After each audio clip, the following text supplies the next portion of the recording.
Welcome to Gambling with an Edge. And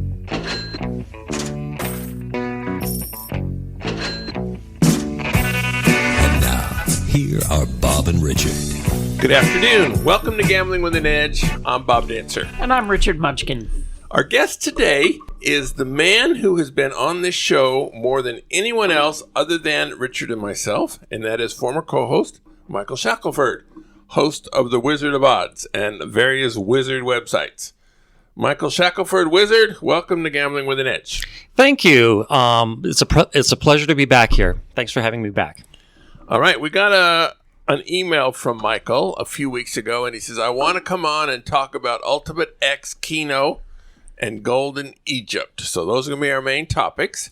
So let's start with Ultimate X Keno. I know about Ultimate X Video Poker. What is Ultimate X Keno? Ultimate X Keno is basically the same thing as Ultimate X Video Poker, but played with Keno instead. And as you know, Keno doesn't have any strategy other than game selection, so it's much easier.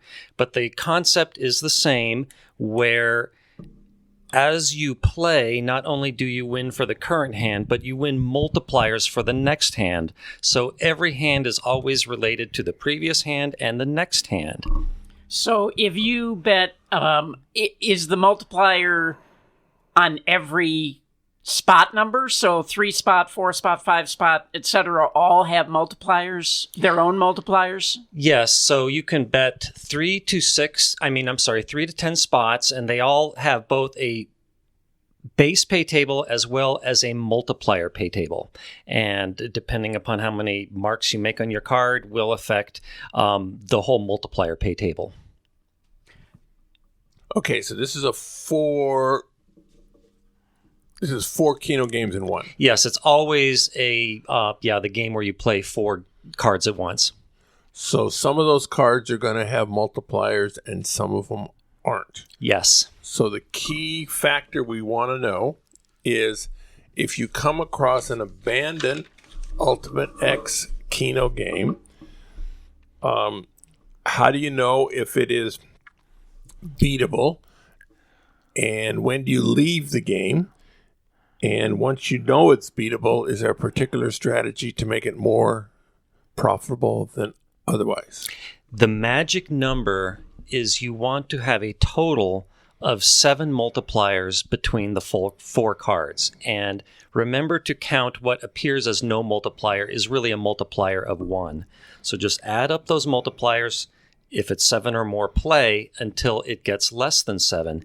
And in this game, you can play different numbers of marks on each card.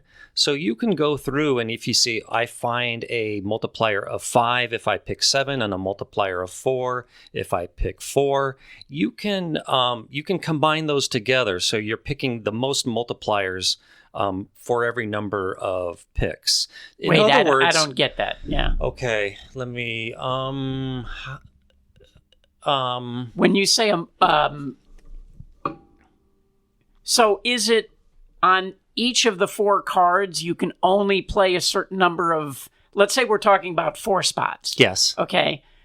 Can I play 104 spots on one card? No. What I'm trying to say is that you can play a 4 spot on one card, a 5 spot on another card, a 6 spot on one, and a 9 spot on another. You can pick and choose card by card.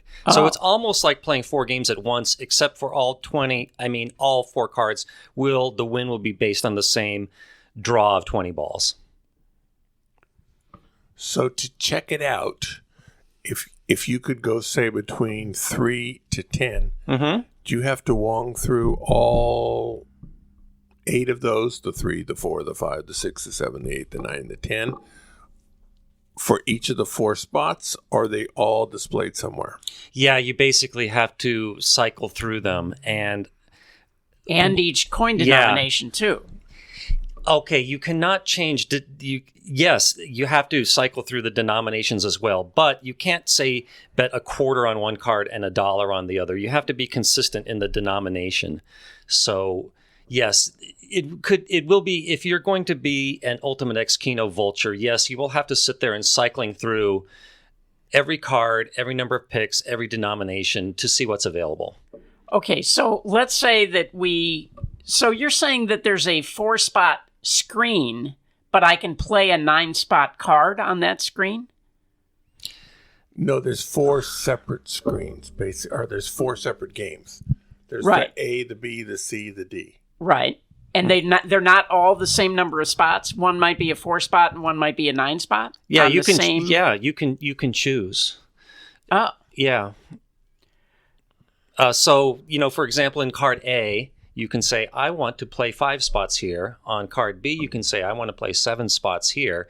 And with the buttons on the machine, you can press the button for card B and then do what you want with it and then go on to card C. Oh, I see. But the multiplier is based on the number of spots. Yes. Okay, so I could Yes. have a 4-spot with a 3 multiplier and then get a 7-spot that has a 5 multiplier Yes, on a different card. on a different card. Or actually Okay. the same card as well. So the way I would think of it is like, okay, on card A, what's the best multiplier I can get? Okay, let's say that it's a pick 5. Okay, so I'm going to pick 5 numbers there. Then I'm going to go on to card B, see what's the best I can get, and pick that number of spots for that card, and just go through all 4 like that. And that's for a given denomination. Yes. Okay, now, let's say I have the 4-spot card. Can I play 100 4-spots on that one card? No. Can I only play 1? Yes. Ah, okay. And so you play it, and if you end up with 7 multipliers of 7 or more on the hand you play another hand. If you end up with less than 7, you stop. Yes. Other than it could still be, it looks like less than 7, but it could still be active if, for example, you were playing the 5 spot on card A, but the 6 spot also had a multiplier, which somehow combined. Yes, and it may happen that you change the number of spots. For example, let's say card A is really juicy and one number of picks gives you a 7 multiplier and one a 6.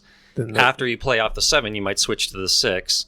But you should keep playing until you get to 6 or less total multipliers and then walk away. And unlike in Ultimate X Video Poker, you can't make a base bet and not earn multipliers. You must make a full bet. Okay, so let's say that I find a 7 multiplier on card A, and there's nothing on any of the other cards. Then don't play. I mean, No, yes, I you should said play. it. You should play. I should play, because but the that's a question multiplier is... of 10. Yeah. Right, exactly. Yeah. Okay, so let's say it started at 4, and I have a multiplier of 1 on the other, so we're at 7. Yes, Right. so you should play. So I should play. But my question is, I can choose any number of spots on those other 3 cards. Which choice has the lowest house edge? That you can find on my website, and I only am aware of 2 sets of pay tables right now, the one at videopoker.com and the one that I observed at the Suncoast. The Suncoast, the best return is on the pick 8 at 91.8%, and on the videopoker.com pay table, which I don't think you're going to find in the actual casino, the best return is the pick 5 at 95.29%. So, that being said, if you're at the high variance, I mean, if you got to go pick 8s, yeah, this is going to be a high variance game. I guess so. But you are dividing your bet between 4 different cards, so True. I think that it's probably comparable to, say, single card video poker. I mean, not single card, single play, maybe even less. Really? Even with 4 8 spots? Oh, that's right. Because most of the return is in the easy smaller, wins. Yeah. So, that makes sense. And how prevalent is this game? Not very. I've only seen it once in an actual casino, and that's at the Suncoast. Not that I go out scouting a lot, but South Point has it. there you go. So I think I would view this as just one more trick in the bag of tricks of a advantage player. It sounds like it's going to take 3 or 4 or 5 minutes to go through a machine. all the numbers on all the denominations on all 4 spots on all 4 cards on each denomination, and you might have 1 or 2 plays, and it's pretty tedious. Mm-hmm. Does that sound? Is that accurate? Well, let's see. So you have 6 possible number of picks, 4 cards, and let's say there's 3 denominations. So you would have to pick through 72 things. So if you could do that at a rate of 1 a second, then you're looking at 72 seconds. I have a feeling that once players get used to this, they could probably do it pretty quickly. So I think that probably 2 minutes is maybe a better estimate. So, yeah, but if it's on a nickel machine, it's 2 minutes, and you have a 0.5% edge on a nickel bet. Yeah, you might not even fuss with the nickel denomination, depending upon your bankroll. And I'm assuming that you want the most efficient play to gather all of the multipliers. So, for example, if you had a 4 on 1, Mm-hmm. and if you played that 4, you'd have 1 on each of the others. That would be a 7 multiplier. Mm-hmm. And so if you had you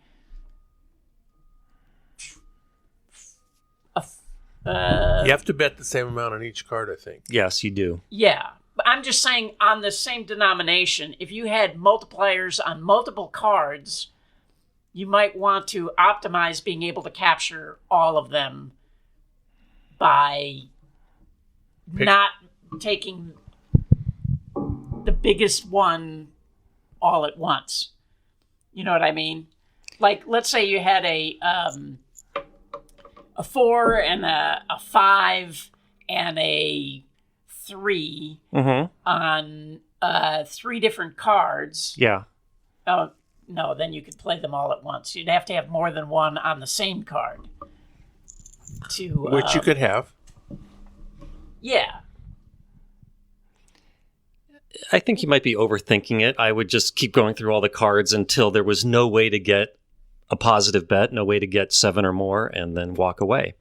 And I should give a caveat, is my strategy of 7 or more is based on the Suncoast pay table. Maybe if you were playing an 85% return game, maybe it would be 8 or more. I would need to actually see another pay table and redo the math on that. So on your site, how many pay tables do you have listed? 2. Just 2? Yeah, okay. just the videopoker.com and the Suncoast. And I'd be interested to know the South Point pay table, if anyone would care to send me along that information.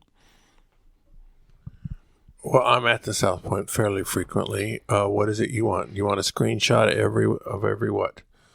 If you could take a screenshot of the pay tables, so it should just be one for 3, 4, 5, 6, 7, 8. Okay, I will need a picture of both the pay table and the multiplier pay table.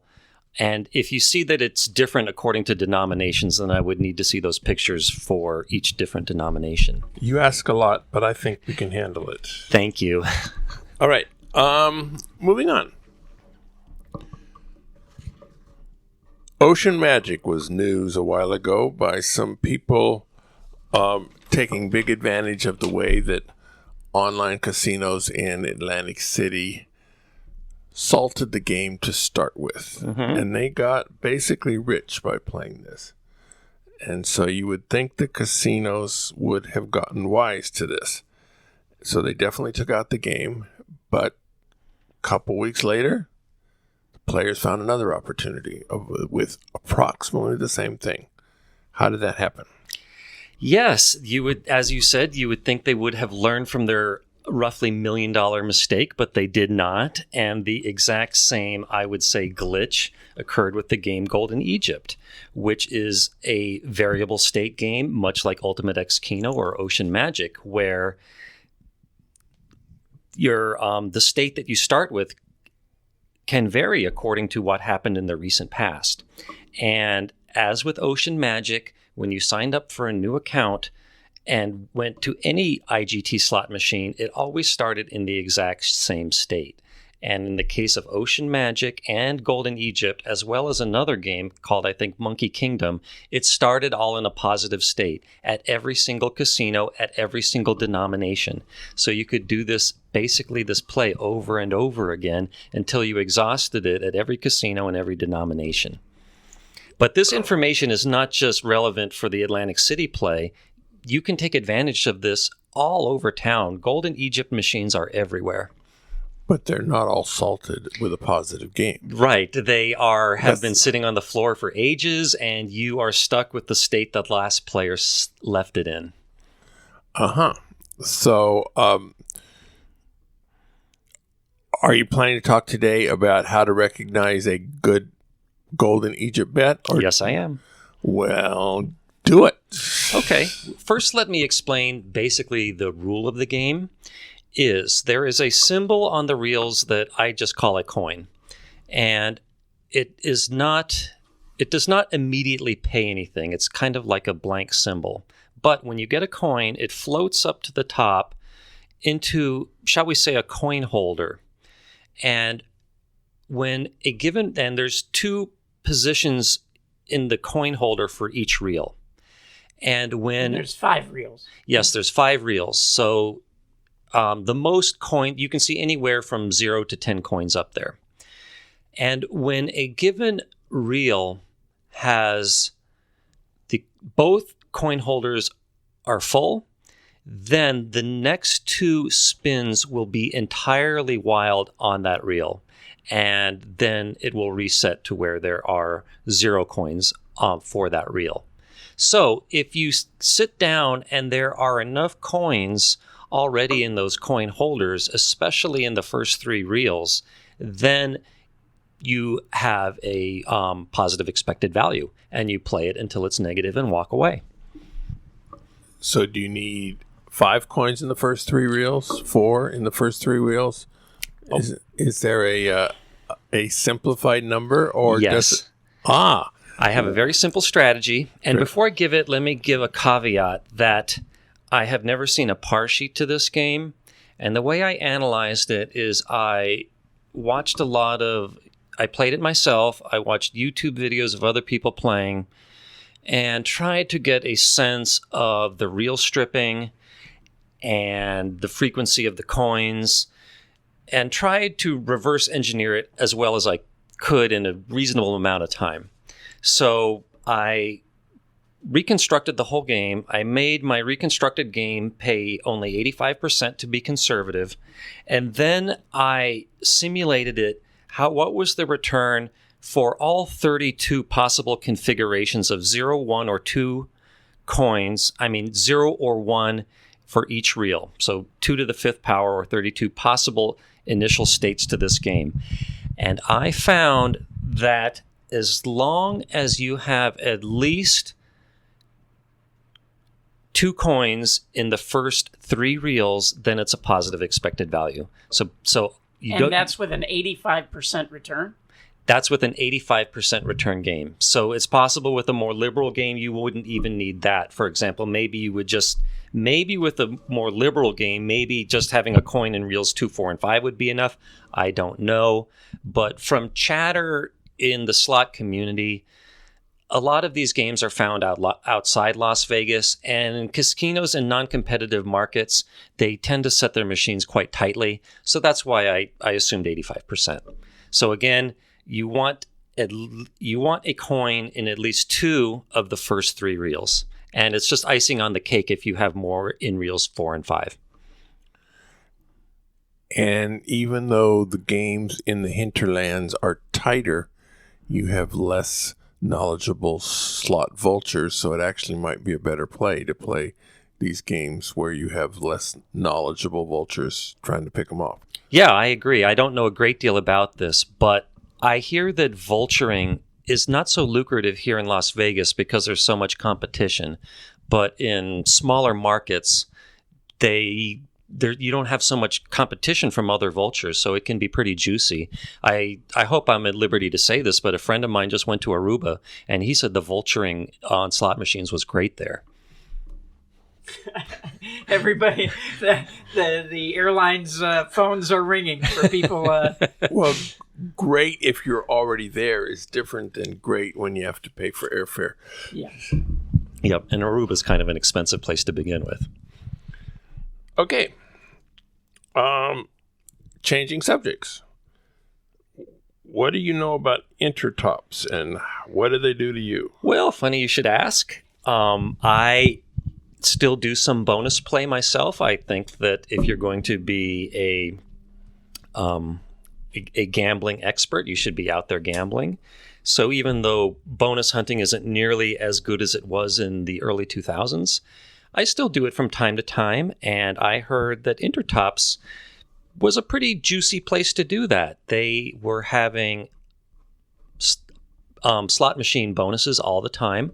And the typical bonus would say, deposit up to $200, and we will at least match that money. Sometimes they more than matched it, plus give you some free spins. And there was an enormous playthrough requirement, but like most bonuses, I had a shoot for the moon strategy where I made maximum bets that were allowed under the bonus rules, or go bust trying. And I did this for over a year. I didn't do every single bonus. It was just kind of a sideline. And my results were okay. I started with $1,000 deposit, and I worked that up to $2,500. And then I started to hear that they were cracking down on this. And for large withdrawals, they were denying them. And I mentioned to my friend who told me this, well, I've got about $2,500 in my account. And he said, I think that they will honor that. So I played a little bit more and lost. I got it down to $2,000, and then I put in a withdrawal for the full amount. And they reviewed my account, and they seized $1,137.77 because I played two bonuses that they said I was not qualified for. And you might ask, how was I not qualified for them? Yes, how are you not qualified for that? Okay, so as with many internet casinos, they have a long list of terms and conditions for the general casino, and then they may have a whole longer list for their bonuses. And these long lists of rules are often vague, I think deliberately so, and they put the player in a position where, what's it called, a free roll, where if the player loses, no questions asked. If he wins, the casino will find some kind of rule that you broke and seize your money. So in this case, they claimed that I violated their so-called Rule 2.3. And it reads like this. If the customer withdraws money from their account and then returns it, they will not be eligible for a redeposit bonus. So I only made one deposit of about $1,000, and I circulated that money back and forth lots of times playing these bonuses. And I don't know that if this matters, but when you say circulated, you mean withdrew it and then redeposited No, it? I always kept it in my account.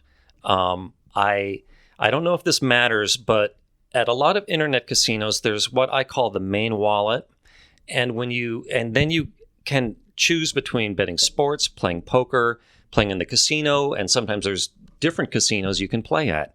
So if you want to say play the Intertops Classic Casino, first you click on Classic Casino, and then it'll say how much money do you want to move in here, and then you enter an amount up to the amount in your main balance, and then it just shifts over, and then you play with it. And that would count as a deposit for a bonus. Evidently, according to Intertops, that counts as making a deposit, as just moving money from one wallet to another within Intertops. In my opinion, that's not making a deposit. It's just like carrying money from a blackjack table to a 3-card poker table. Right.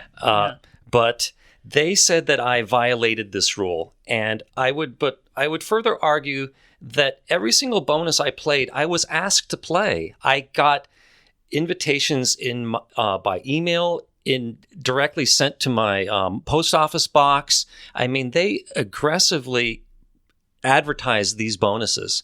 And I would say that it's kind of unethical to tempt someone with a bonus offer that they're not qualified to take. Right. So how did you, I don't know if you want to talk about this, but how did you play at Intertops as an American?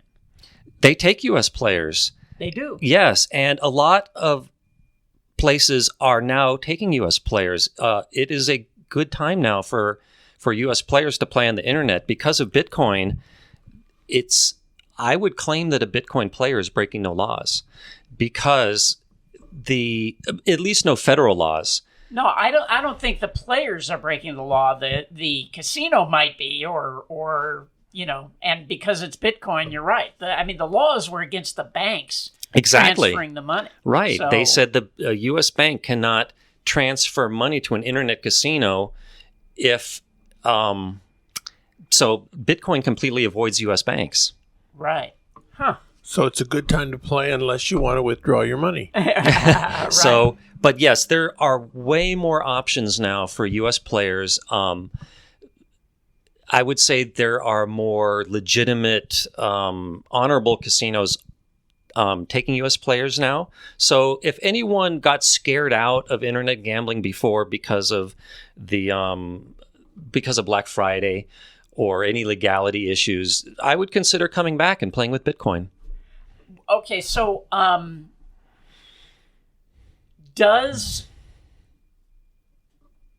do I say this? So we've had on one of the people from the POG. I don't know if you're familiar with that site. Would that be Duncan? Duncan, yeah. And they will get involved in these kind of cases to help bring about a resolution. And in this case, it seems pretty clear that they're just screwing you. I mean, to me.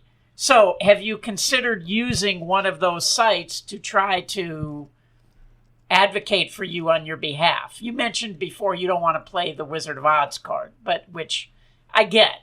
But have you thought about that, trying to go through one of those sites? Yeah, that's a good question. First, let me say that the POG is a great site. I highly recommend it. I hope my boss doesn't hear me promoting a competitor, but it's a great site, and I really like Duncan a lot. Okay, that said, yes, the policy at the Wizard of Oz is that if you click on one of our banners and then play and then have a grievance, we will help mediate that process, and we hardly ever get asked to, because we try to have reputable casinos to begin with. But our sister site, Latest Casino Bonuses, they make much more of a service out of this. And they say that if you have a grievance, and I don't think you even need to be a Latest Casino Bonus player, you can first, you're supposed to go through their casino reps service, where you fill out a form and say, here is my grievance against what casino, and here's why I'm angry. And as long as they have a relationship with this casino, they will approach them and say, one of our players has this grievance. And I did that. And Intertops they quickly came back and said that regarding Rule 2.3, that moving money from one wallet to another does constitute making a deposit. It does. Okay. Yeah, that was their point. And I will at least give them credit for answering politely and quickly.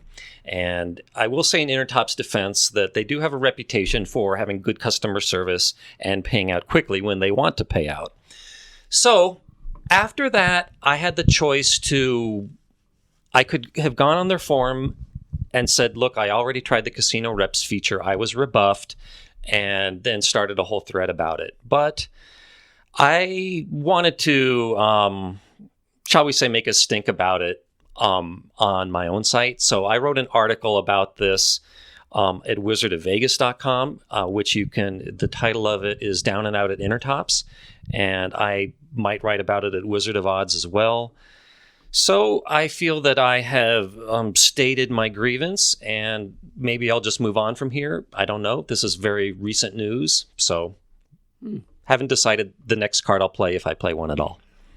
1137 is not a trivial amount, and it is. Right. And Yeah, It's enough for me to make a stink. to me, it's the principle of the thing. I just, I mean, it happened to me. Playing internet casinos is high risk but high reward, big edge, and you have to just factor in you're going to get ripped off by some of these places, but it still makes the game worthwhile.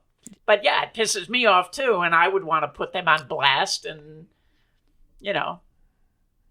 that's the only way that they come around, is realizing that the more players know about it, it's going to affect their bottom line. Right, and I would recommend to any players who feel they have been cheated to make a stink about it, because the affiliate sites are basically the regulators of the industry.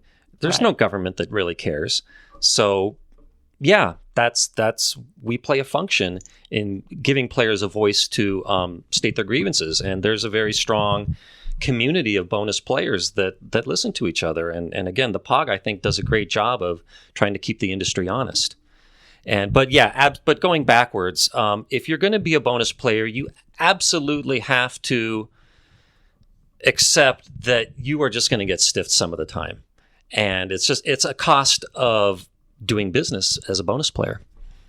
Yeah, the other thing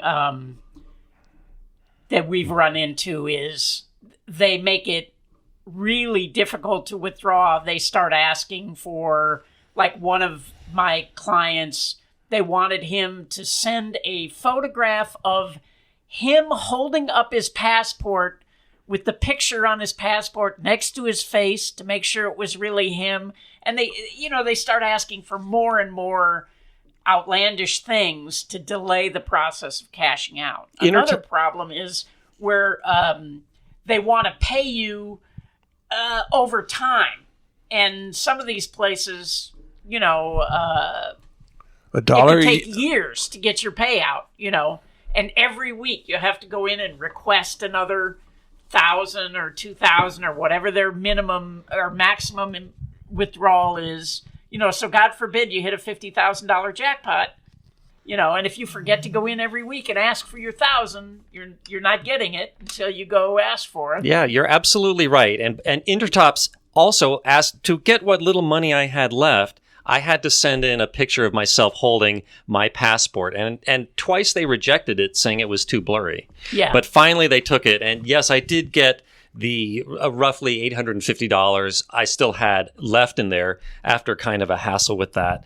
And yeah, it's true. They will also have maximum withdrawals, say per week or per month, and you have to nag them for every single one. And this really bothers me with the really big casinos that are worth tens of millions of dollars, and they can't afford to, say, pay out a $50,000 jackpot hit. They have plenty of money to afford that. And furthermore, when you hit something, a progressive, I mean, I view winning a progressive as players are just winning players' money, and they should have set that aside in a fund somewhere. And when someone hits it, you just pay it. The casino should not care. But even casinos here in Vegas, some casino managers that sweat the money will moan and groan when they have to pay out a progressive. All right, we're talking to Michael Shackleford. We're going to take a brief commercial break and then ask him a lot of questions from our listeners. The South Point has more than 10,000 games returning more than 99%. This is more than anyone else has. In June, there's a half-price gas and good promotions. Throughout calendar June, for every $8,334, instead of getting $25 in cash or free play, you're entitled to a $50 gift card for Chevron or Walmart. There's a limit of 10 total gift cards per person for the month. Assuming you value these cards at face value, this means the slot club returns 0.6% for the entire month, up to your first $83,000 of coin in. At videopoker.com, it's the best place to play lots of games. If you sign up for the gold membership, $8.95 a month or $79.95 a year, this allows you to get correction on most of the games. The game of the week is Lucky Eights. It is a 10 coins per line side bet where you get bonuses for 3 or more eights, including full houses with 3 eights. If you get dealt trips or higher about every 35 hands, you get to spin the wheel, which includes amounts ranging from 188 coins to, very occasionally, 18,888. In Deuce's Wild variations, you spin the wheel on dealt flushes or higher, which occur every 42 hands on average. You'll need to figure out the strategy for yourself, but it appears to be possible with simple algebra.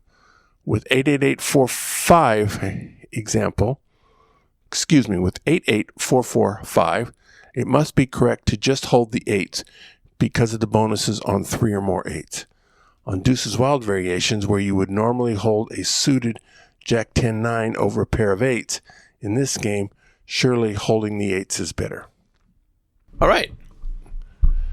We're back. Michael Shackleford, a question is, and I actually hope you don't know the answer to this because I do. One listener says, my local casino in Wendover, Nevada has jacks or better machines that are actually better than 9-6 jacks. Specifically, they are 10-8. Is there any kind of catch here? I have never seen a 10-8 jacks or better. My hunch would be that a 2-pair pays even money, but I don't know. So what's your answer? There's got to be a catch. Yeah, there got to be the catch. And I've never seen it in jacks or better. I have seen it in bonus poker, which it does have the even money return for jacks or better at the bottom. And there are players who see the machine says jacks or better as the lowest payout and assume that's a jacks or better machine. But it is indeed, it starts out 10-8-5 or 5 for the straight, but it is single money for the 2-pair. And the bonus poker game, there's a couple different pay schedules, but they are about 95%. And so you're usually going to find them for nickels. For higher denominations, they will have better pay schedules usually. So yeah, look for 2-pair, and it might not be a jacks or better machine, but it might be a bonus poker machine. And thank you for not knowing that, Michael. You're welcome. I've also seen on bonus poker machines 3 of a kind paying 2 for 1. So, really? Which is a big difference. It looks all the same, except you look at all the numbers you're supposed to look at, and because you're not expecting that one, and then you finally get the 3 of a kind and only get 10 coins back, and you go, wait a second, and you've lost a bit. All right, another question. Are there any better 3-card poker games anywhere than the usual 6-1 for the straight, 3-1 for the flush, and actually I don't even know if this is 6-2-1 or 6-4-1 that they're talking about. So he's talking about the pair plus bet in 3-card poker. When that game first came out, the pay table on that was the same everywhere. It went 1, 4, 6, 30, 40. And this is a side bet that's based on the player's 3 cards only. And that had a nice low house advantage of only 2.32%, which for a poker-based game is not bad.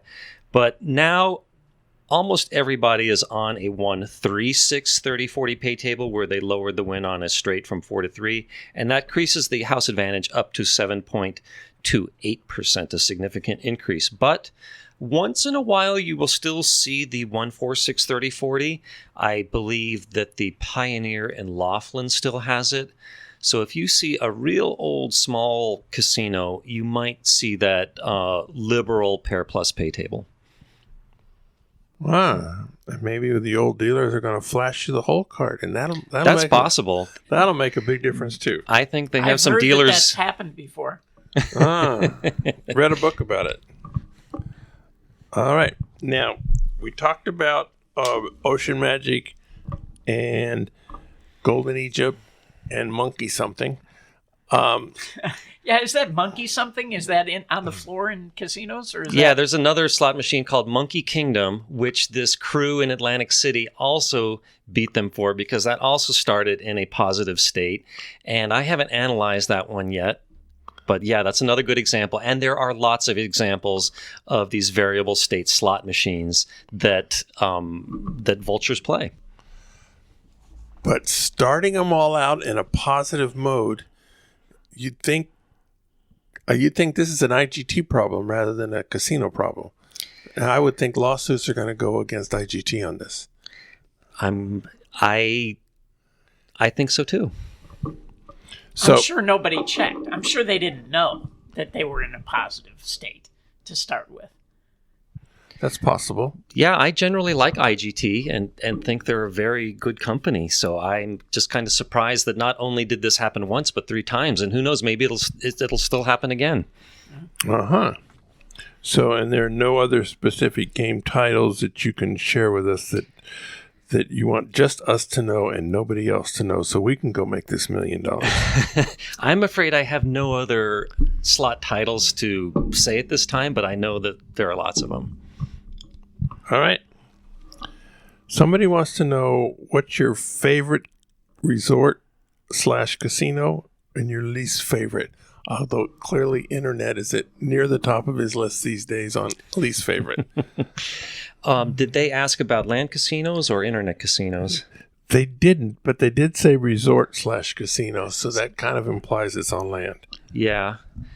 I haven't been paid to say this, but I really like the South Point. They have, as you say every show, they have great pay tables on every single video poker machine. They have very reasonable prices in every restaurant, hotel rooms, the bowling alley. Everything there, I think, is very reasonably priced. It's very clean. Blackjack pays 3 to 2. Yep, I believe on every single table, right? Yeah. So I think it's no matter what you play, I think that you would leave there very happy. So and I know the owner, Michael Gahn. So I think it's very well managed. The guy respects his players, and I would have absolutely no compunction about sending someone there. However, what if it's a tourist and they absolutely must be on the Strip? Then I might say the Cromwell. The Cromwell to play the $50 a tier credit games, that one bank. Yes, I would recommend that for someone who isn't really playing for the points and just wants a liberal video poker game. They have 100 times odds and craps if my information's not outdated.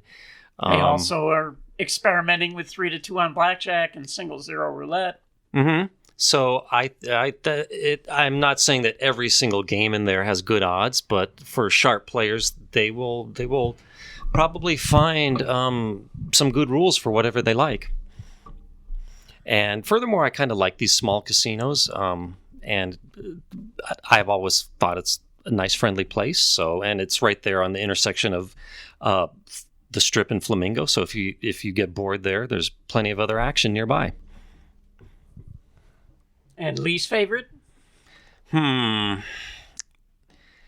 want a game buddy mad at you? Well, I will say that I'm not crazy about Arizona Charlie's Decatur, but if I was on a gambling budget of $50 a month, I might love it there. But yeah, there's I don't even want to say at least favorite. How about you guys? I was thinking about it more in terms of the resort. I haven't stayed in all the Strip places, but the nicest room that I ever had that wasn't a suite was at the Venetian. I mean, they're basic rooms, and I mean, the Venetian is really nice. So, not the best place to gamble, but the resort is really nice, although obviously expensive. Mandalay Bay, for some reason, I just kind of feel comfortable in that place. I've stayed there many, many times, and so it's familiar to me, and it just, how some places you're more comfortable than the others. Mm-hmm. Some of my least favorite, I've always, for 30 years, made fun of the Calneva in Reno, which I think still has the same carpet that it had 30 years ago. Your feet kind of stick to it when you walk through.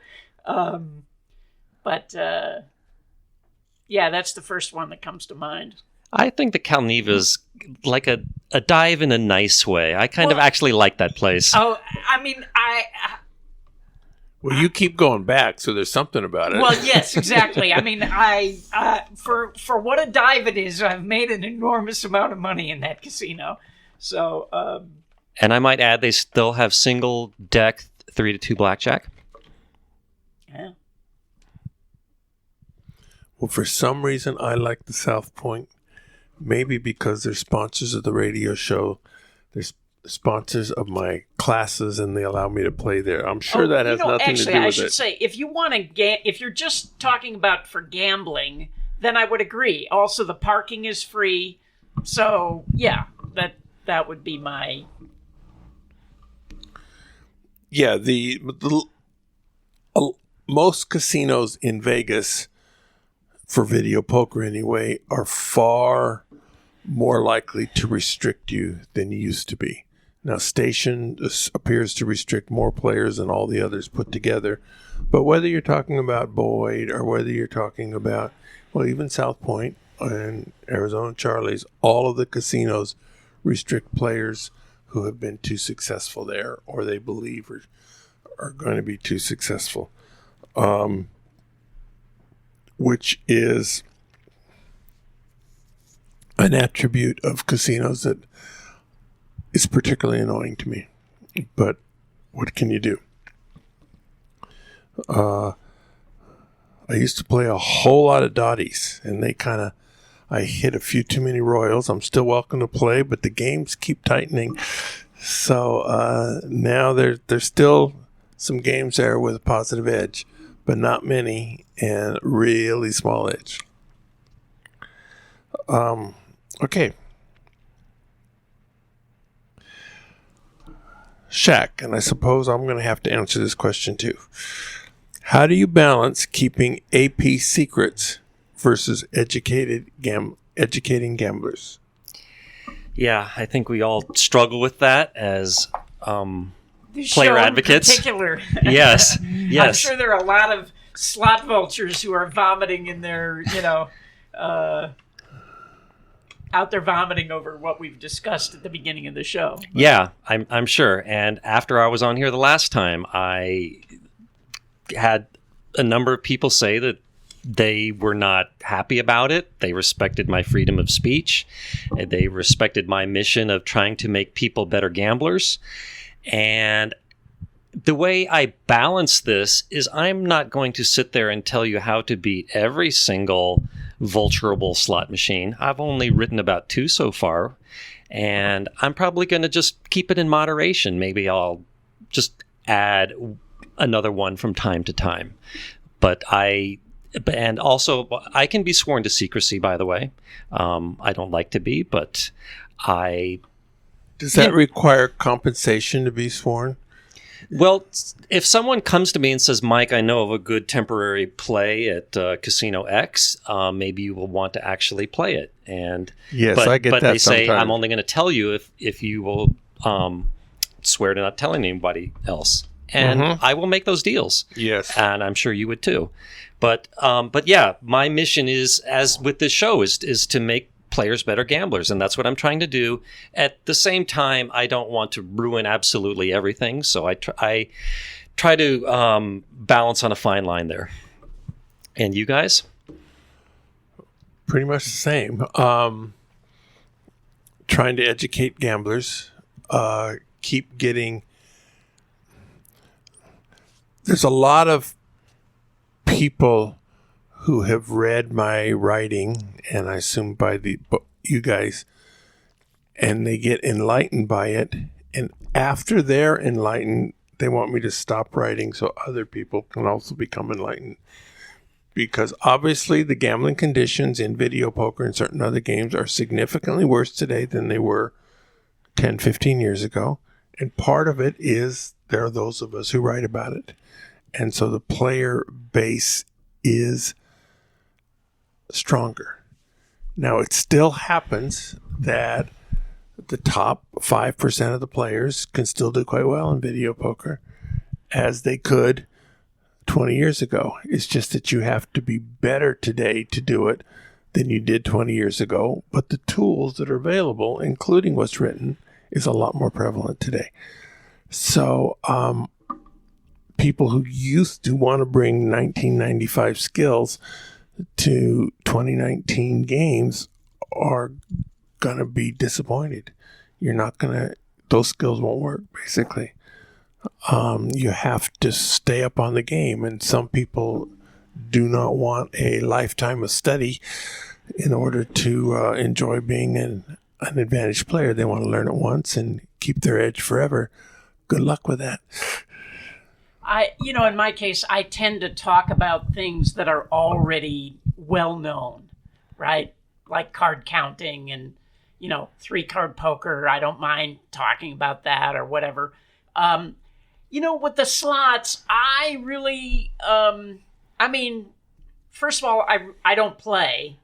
But second of all, I feel like 95%, maybe higher, of the people out playing slots did not come up with the math on their own. They learned about it because somebody told them about it. Well, how is it different if we tell somebody else about it? Yes, you're already doing it, so it's hurting you, but I don't have any bad feelings about discussing it. And like you, we're not going to list every single slot machine that can be beat, but I think people that listen to the show, now they know that, yes, this is a real thing. Yes, there are people out making a living playing slot machines. Now it's their job to go out and find other opportunities, not have us hand them a way to make a living. Yep. Yeah, I don't want to just say, here's a silver platter with all the information on it. You have to do some work and share information with other people. Yeah, that's the other thing, because I get emails all the time. I just got one yesterday, actually, from a guy. And they always want to know, where is the information? I understand that there are all these, whole card games, and there's other types of advantage plays that are worth, much higher edges. And there aren't any books about them. So, the only way you can learn is by establishing a network. And that takes time. And the only way I know how to do that is by getting on the internet and, maybe on your sites, the Wizard of Vegas sites, Blackjack the Forum, the Blackjack Discord, and start meeting people. And, then eventually you start learning about other things once you have a network of people. And you have to prove your stripes. Yeah. We had Prosima on a few episodes ago, where he was a player who was basically ignored on the sites until he discovered an error on one of Shaq's analysis, and he posted it on Wizard of Vegas, and people looked at it and they go, yeah, this is right. And well, that's the other thing. When you go on these sites, you will find that a very high percentage of the people really do not know much and just like to talk. But they make up for it by posting more than everybody else. Right. Yeah. But if you're smart, you can tell which guys are sharp, and you start the conversation with them, that's how I've met, a lot of very smart people, was exactly that. Seeing somebody in a chat room and looking at their posts and going, oh, this guy is sharp. And on my forum, as well as others, you can block anyone you wish. So that helps you to just see the posters who know what they're talking about and have something good to say. That's a good feature, yeah. So on a thread which has 40 people in the thread, if 2 people or you don't, then only 38 people will be on the thread, and the others will all come through, or the whole thread be blocked. Only the people you don't want to hear from will be blocked, and you will be able to see the posts by everybody else. Although sometimes other people will be responding to those posts, and so yes. You're going to have to fake it somehow. Yes, sometimes you will have to suffer through people you don't like because they will get quoted, and sometimes the flow of the conversation will seem stilted if certain posts get blocked, but, that's just a cost of that feature. Very good. Thank you, Michael Shackleford. Thank you, Wizard of Odds. It's been a pleasure having you on again. When you have something more to tell us, please email us again, and we're very likely to say yes. You're very welcome. Thanks for having me back. It's always a pleasure. Thank you, Richard. Go out and hit lots of royal flushes, everybody. Good day.